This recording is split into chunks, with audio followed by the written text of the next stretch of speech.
Hello everyone. Today we are going to start with alienation theory of Marx, which means separation from.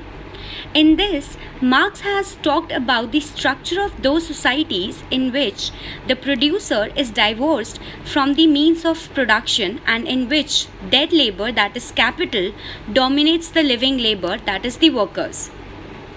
And these things give rise to a new concept of fetishism of commodities, which has come in 2019 means also, which means things assume more importance than the man who produces them. Before moving further, I would just like to ask why Marx gave this theory. In my previous video, I had mentioned about the dictatorship of proletariat and revolution, which comes from the true class consciousness. And this true class consciousness comes from the phenomena of alienation.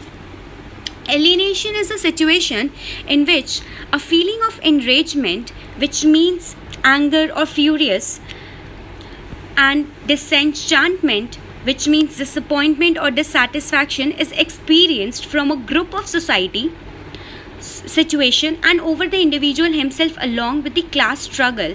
The concept of alienation completes the dynamic explanation of powerlessness, isolation, and meaninglessness experienced by the people. For Marx, the alienation at workplace is of prime importance as it is the source of superstructure and alienation of the society.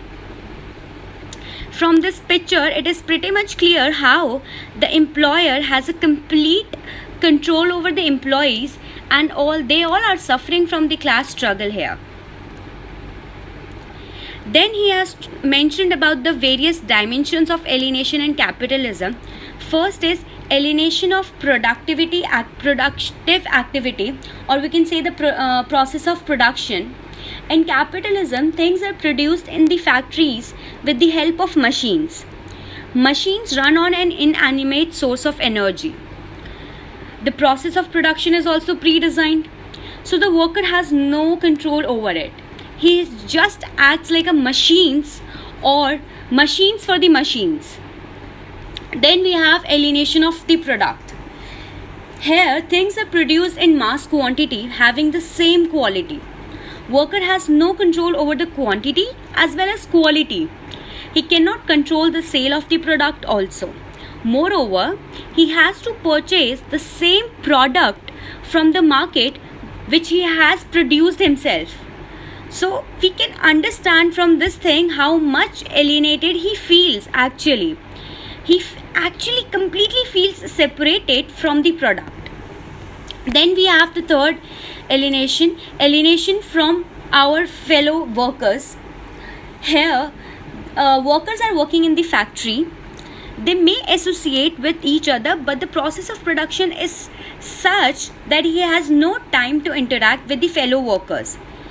And even the hierarchy is so rigid that they don't even let them to interact with their fellow workers. Here, the work is so maddening that they actually feels alienated from other workers. Then we have alienation from our own human potential. Here he is talking about from alienation from self. The worker feels so helpless that he starts doubting even his own existence. He's working for 16 hours, coming back to home, barely has time to interact with family, sleeps and comes back to factory again in the morning. He loses a sense of control over his own will. This is a state of self-alienation. In capitalism, alienation reaches its peak, and Marx denotes this state by a statement that subject-object relationships get invested, where objects become subject matter. As a result, therefore, man, the worker, no longer feels himself to be freely active in any but his animal functions like eating, drinking, procreating, or at the most in his dwelling and in dressing up, etc. And in his human functions, he no longer feels himself to be anything but an animal. What is animal becomes human, and what is human becomes an animal. So this thing has been it has been clear by this picture that Here, the machines is controlling the human beings. Born as human being, reduced as an object, and this is the gift of capitalism. Therefore, man feel alienated from the self and society. Let's have a look at the criticisms of Karl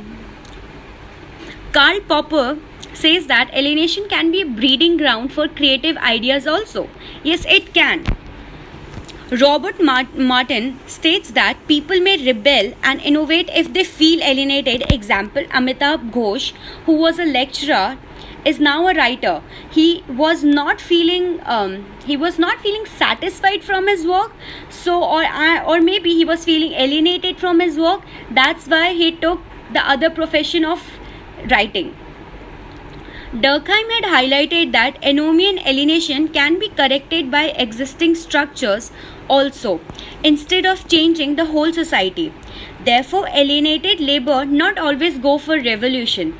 Example, encouraging informal communication in the organization, maintaining work-life balance, and setting up HRM department to not only to enhance their KSA, that is knowledge, skill and ability, but also to give a moral support to their views and ideas. According to C.W. Mills, it is not just the working class that suffers alienation, but also the white-collar staff, who has to assume a false personality at work which alienate them from their true self. Then Robert Bronner, in his Alienation and Freedom, highlighted that alienation depends on the technology used at work. The more complex organization, organization where a hierarchy is very high, where technology is very advanced, the chances of alienation is actually high at there. For example, in a printing cafe, where only two people are engaged and the system or the technologies is simple to manage, the chance of alienation is also very less there. Then we have Max Weber. He has talked about iron cage of rationality, that is, bureaucratization of society leads to alienation as man is guided by fixed rules and his creativity is suffocated. Now, let's have a look at the conclusion. Karl Marx's concept of alienation is unidimensional explanation of multidimensional phenomena. Different studies provided that in a similar working condition, not essentially all people get alienated. In modern capitalism, where human resource is precious, different measures are taken by the industries and authorities to improve the moral and efficiency of the worker. Also, in today's world, democracy recognized trade union, labor laws, arbitration council are there to protect the interest of workers. So there is less chance of alienation. With globalization and the rise of service sector, chances of alienation are less because of high value of work, culture and professionalism. Now the workers are not only the producer but also the shareholders of the company.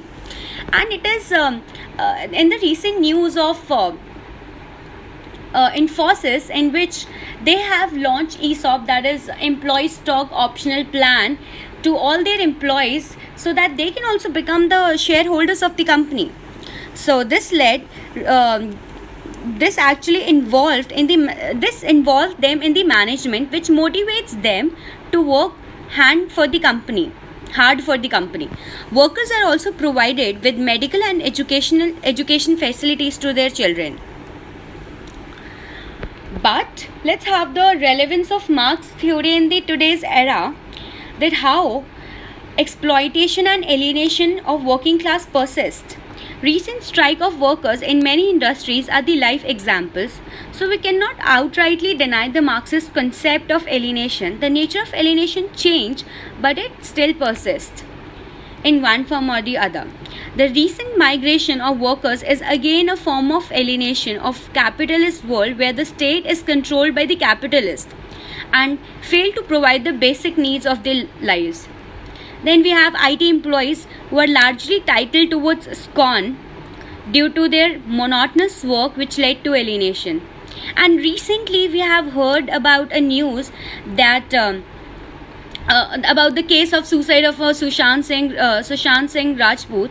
Bollywood, which is controlled by the capitalists, where the talent is overshadowed by the money, and this case emerged as a form of alienation in the world of glamour and fame. So yes, it still persists in the working class. Thank you so much for listening me, and please do like and give comments to my video so that I can keep improving according to that.